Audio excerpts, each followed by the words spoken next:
Charis Shalom everyone and welcome to the Christ Laboratory, a place of mind and life's transformation in order to live a better life according to Christ our Lord.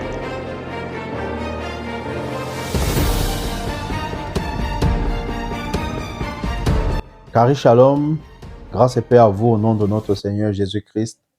Bienvenue au laboratoire de Christ, le frère Raphaël, qui vous entretient sur le thème « Comment reconnaître la voix du Saint-Esprit ». Précédemment, nous avons commencé à voir des éléments, des passages qui nous montraient comment être, l'état d'esprit dans lequel nous devons être. Déjà être conscient de la présence du Saint-Esprit, qu'il est Dieu en nous. Et maintenant, être toujours dans la joie, toujours nous réjouir, nous débarrasser de la tristesse, des soucis, n'est-ce pas? Et être reconnaissant à Dieu. Chanter, louer, lire les psaumes, mais dans le contexte là. Maintenant, nous allons voir un autre passage, considérer un autre passage dans Colossiens le chapitre 3. Nous allons lire le verset 16. Que la parole du Christ réside au milieu de vous dans toute sa richesse. Que la parole du Christ réside au milieu de vous dans toute sa richesse. Qu'elle vous inspire une pleine sagesse pour vous instruire et vous avertir les uns les autres. Waouh! Ouais, l'apôtre Paul dit que la parole du Christ réside au milieu de vous dans toute sa richesse. En d'autres termes, la parole de Dieu est riche. C'est la richesse pour ceux qui ont cru. Et quand l'apôtre Paul dit ici que cette parole réside au milieu de vous, c'est parce que justement, il la leur a communiqué. Il a transmis la parole de Christ aux Colossiens. C'est pourquoi il demande qu'elle reste, qu'elle demeure au milieu, que les Colossiens la gardent. Parce que c'est elle qui va instruire. Vous voyez, nous avons lu dans 1 Corinthiens 2 que le Saint-Esprit, c'est lui qui amène à connaître les profondeurs. D'autres versions disent qu'il prend les parties intimes de Dieu et il les révèle à ceux-là qu'il aime. À ceux-là qu'il aime. Et nous voyons ici que la parole de Dieu nous instruit. Elle nous instruit, donc elle ne se dissocie pas du Saint-Esprit, non. Puisque la parole de Christ, c'est Christ. Christ qui est Dieu. Le Saint-Esprit est Dieu. Alors il dit que la parole du Christ réside au milieu de vous dans toute sa richesse, qu'elle vous inspire une pleine sagesse pour vous instruire et vous avertir les uns les autres. Vous voyez, il faut être rempli de la parole de Dieu. Il faut lire la parole de Dieu. Il faut méditer la parole de Dieu. Dans cette atmosphère de méditation, de lecture, vous serez sensible à la voix du Saint-Esprit. Vous pourrez discerner la voix du Saint-Esprit. Sans aucun doute. Vous voyez, ça dépend de l'atmosphère que vous-même créez.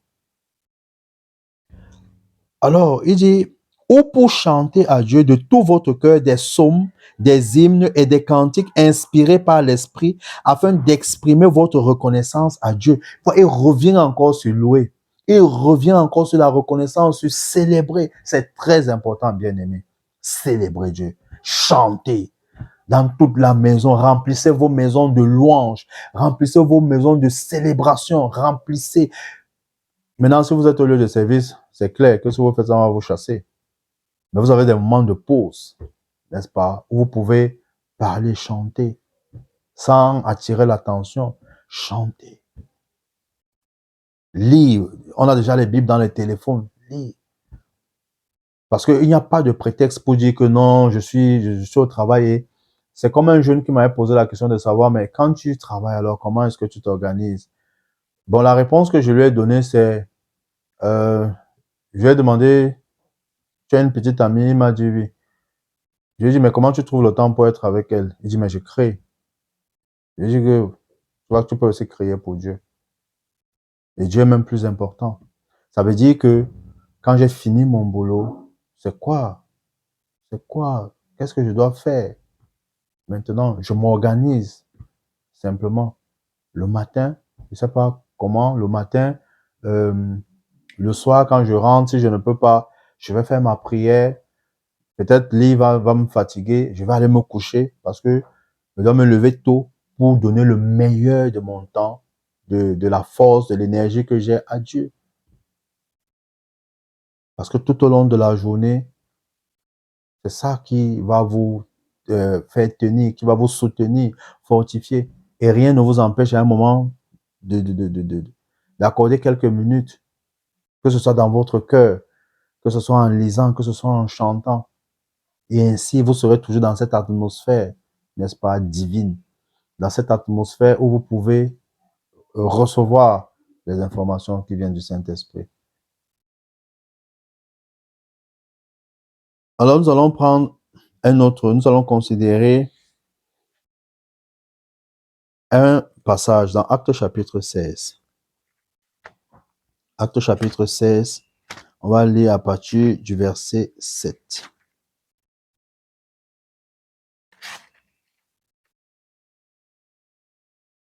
Je vais lire même à partir du verset 6. Ils traversaient la Galatie phrygienne parce que le Saint-Esprit les avait empêchés d'annoncer la parole dans la province d'Asie. Parvenus près de la Mysie, ils se proposaient d'aller en Bithynie. Mais là encore, l'Esprit de Jésus s'opposa à leur projet. Alors, la question qu'on devrait se poser, mais la Bible dit que le Saint-Esprit s'est opposé à Paul et Silas. Le Saint-Esprit. Mais comment ils ont su que le Saint-Esprit s'opposait? Mais ce qui est clair, c'est que ils ont su que le Saint-Esprit s'opposait à cela. La Bible dit au verset 8, ils traversaient dans la Mysie et descendirent au port de Troas. Donc ça veut dire que certainement là où ils allaient, quand ils ont compris que le Saint-Esprit n'était pas d'accord, mais nous devons même réfléchir. La volonté de Dieu, c'est que tous les hommes soient sauvés. Pardon. Et pour que tous les hommes soient sauvés, il faut qu'on leur prêche. Il faut qu'on prêche la parole de Dieu. Il faut qu'on prêche l'évangile. Mais d'où vient-il que ils sont empêchés de faire ce que Dieu veut? Mais la Bible nous dit, non, que c'est ceux qui sont conduits par l'Esprit de Dieu qui sont fils de Dieu. Donc l'apôtre Paul et son compagnon ont su, justement, par rapport à l'atmosphère dans laquelle ils sont régulièrement, ils ont été sensibles pour savoir que le Saint-Esprit ne voulait pas. Maintenant, ils ont changé de route. Et la Bible nous dit alors, verset 9, que là, Paul eut une vision au cours de la nuit. Un Macédonien se tenait devant lui et le suppliait. Viens en Macédoine et secours-nous. À la suite de cette vision de Paul, nous avons aussitôt cherché à nous rendre à Macédoine, car nous avions la certitude que Dieu lui-même nous appelait à y prêcher la bonne nouvelle. Vous voyez, vous pouvez vouloir faire quelque chose qui est bien, mais le Saint-Esprit vous en empêche parce que c'est lui le leader. C'est lui Dieu. C'est lui qui est souverain. C'est lui qui décide. Si vous le voulez, c'est lui qui décide. Alors, vous voyez, la Bible dit, ils ont eu une vision. Paul a eu une vision. Et nous savons combien nous avons des visions.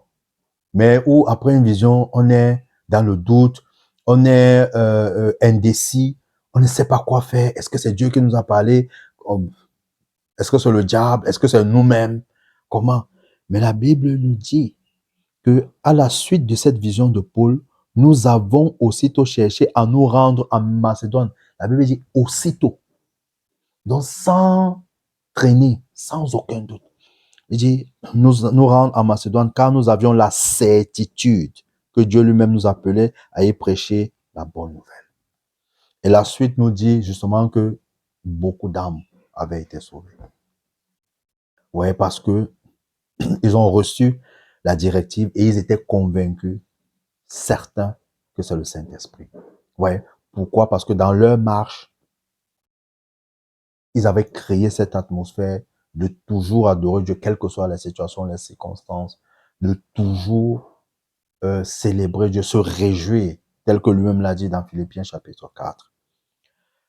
Maintenant, je voudrais illustrer de quelques exemples des personnes également qui ont écouté Dieu, ou alors qui étaient sensibles, voilà, à la voix du Saint-Esprit, qui pouvaient reconnaître la voix du Saint-Esprit. Je vais prendre Actes chapitre 6. Regardons Actes chapitre 6, Étienne, avec Étienne. Le verset 8. Voici ce que la Bible dit. Étienne était rempli de la grâce et de la puissance divine et accomplissait de grands prodiges et des signes miraculeux au milieu du peuple. Alors des membres de la synagogue dite des affranchis, composée de Juifs de Cyrène, d'Alexandrie, de Cilicie et de la province d'Asie, se mirent à discuter avec lui. Mais il se montrait incapable de résister à la sagesse de ses paroles que lui donnait l'Esprit. Là-dessus, il payait des gens pour dire, nous l'avons entendu prononcer des paroles blasphématoires contre Moïse et contre Dieu. Ils ameutaient ainsi le peuple, les responsables du peuple et les spécialistes de la loi. Survenant à l'improviste, ils s'emparaient d'Étienne et l'amenaient au grand conseil. Ouais, en fait, ce que nous devons noter, c'est que Étienne était rempli de la grâce et de la puissance divine et accomplissait de grands prodiges et des signes miraculeux, de telle sorte que quand d'autres personnes, d'autres juifs venaient discuter avec lui, ils étaient incapables parce que Étienne recevait les paroles de l'Esprit, il recevait l'inspiration de l'Esprit et ces gens-là étaient incapables de tenir devant Étienne. Vous voyez l'atmosphère, très important pour pouvoir reconnaître la voix du Saint-Esprit, être sensible. Je vais vous prendre un autre exemple dans 1 Roi, le chapitre 18, à partir du verset 22 jusqu'au verset 40, vous pourrez lire, on ne va pas le lire, où nous voyons le prophète Élie. Maintenant, vous pourrez me poser la question de savoir, mais Élie, Saint-Esprit, oui. Les prophètes dans l'Ancien Testament, le Saint-Esprit venait justement pour accomplir une œuvre, mais il n'était pas permanent comme nous de la Nouvelle Alliance. Alors, Élie, vous connaissez certainement l'histoire avec les prophètes de Baal. Les prophètes de Baal, où Élie leur a lancé un défi. Et le défi était celui-ci, c'est que ils devaient faire des sacrifices et ne pas mettre de feu. Et chaque groupe devait invoquer son Dieu. Et son Dieu devait faire descendre le feu. Et là, on devait reconnaître qui est le véritable Dieu. Donc, le challenge, c'était de savoir qui était le véritable Dieu parce que le roi Achab, qui dirigeait le peuple d'Israël, qui était le roi, avait entraîné le peuple d'Israël à adorer Baal. Et ils estimaient que, puisqu'il pleuvait, c'est Baal qui leur apportait la pluie. D'où, quand vous lisez le chapitre 17, le prophète Élie déclare qu'il n'y aura pas de pluie pendant 3 ans et demi, juste pour qu'ils voient, qu'ils se rendent à l'évidence que ce n'est pas Baal qui leur apportait la pluie, parce que la pluie était un signe de bénédiction en Israël, parce que c'était des territoires arides, désertiques, où l'eau n'était pas la chose qu'on pouvait avoir à sa portée. Donc, ici encore, il lance le défi parce qu'il faudrait que le peuple d'Israël sache que le Dieu d'Israël, ou bien le Dieu d'Abraham, d'Isaac et de Jacob est le véritable et qu'il n'y a pas son pareil.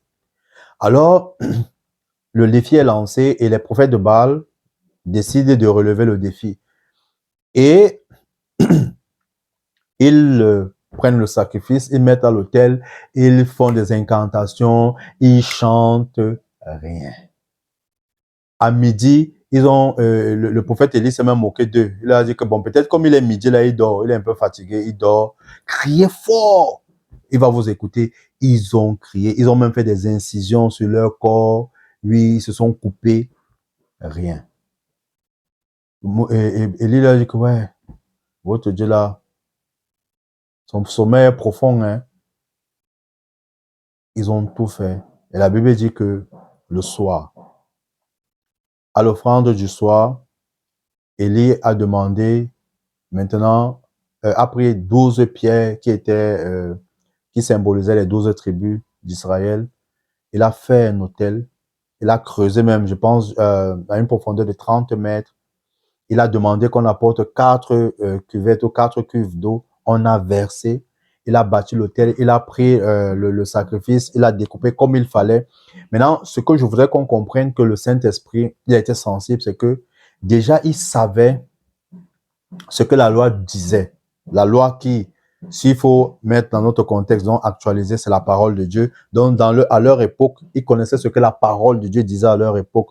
Ils savaient exactement ce qu'il faut faire. Et il a découpé l'offrande, il a mis sur l'autel, il a demandé qu'on verse de l'eau. Et à l'heure où il fallait offrir, où il fallait faire l'offrande du soir, il a invoqué Dieu. La vérité, c'est que Dieu ne pouvait que descendre, en fait. Il ne pouvait que agir parce que c'était l'heure à laquelle le peuple communiait avec Dieu par les sacrifices. Alors quand Élie élève la voix, la Bible dit que le feu est descendu, a consumé d'abord l'eau, a séché l'eau et a consumé le sacrifice qui était. Et alors le peuple a crié, oui, c'est Dieu, le Dieu de Élie, qui est le véritable. Et la suite, c'est que quand les prophètes de Baal voulaient s'enfuir, c'est le prophète Élie qui a dit que personne, arrêtez-les, et c'est lui qui les a égorgés. Et nous voyons encore que Élie a pu réaliser ce prodige-là parce qu'il savait ce que la loi disait, il savait ce que Dieu disait à cette époque-là, par le Saint-Esprit. Nous allons voir, nous voyons encore un autre exemple avec Timothée, ou alors pour conclure, nous voyons Paul qui parle à Timothée. Là, nous allons lire 1 Timothée chapitre 4. 1 Timothée le chapitre 4.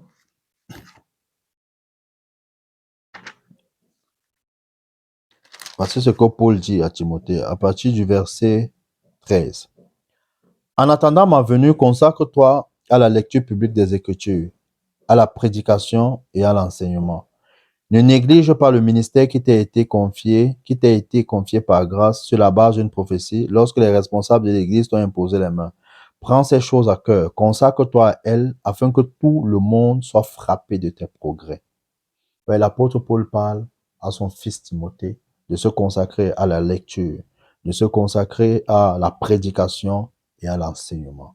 Il lui demande de se concentrer, de se focaliser, de mettre toute son attention, tout son esprit, tout son être à la lecture, à la prédication, à l'enseignement. Il dit qu'en se consacrant à ces choses-là, ses progrès seront évidents. Alors, moi-même, j'ai envie de vous dire que en étant dans cette atmosphère de connaître la parole de Dieu, de méditer, d'étudier la parole de Dieu, de louer Dieu, de célébrer Dieu, de vous réjouir pour tout ce que le Seigneur est pour vous, de lui rendre grâce, vous créez une atmosphère qui vous permet d'être sensible et de reconnaître la voix du Saint-Esprit. Je prie que Dieu vous aide. Je prie que Dieu vous fortifie, qu'il vous donne la force de prier, la force de jeûner, la force de le louer, quelles que soient les situations, quelles que soient les circonstances que vous vivez, qu'il vous donne la force de louer, la force de l'adorer, la force de le célébrer, de bénir son nom. Pour ceux qui ne connaissent pas le Seigneur Jésus, je vous invite à le recevoir.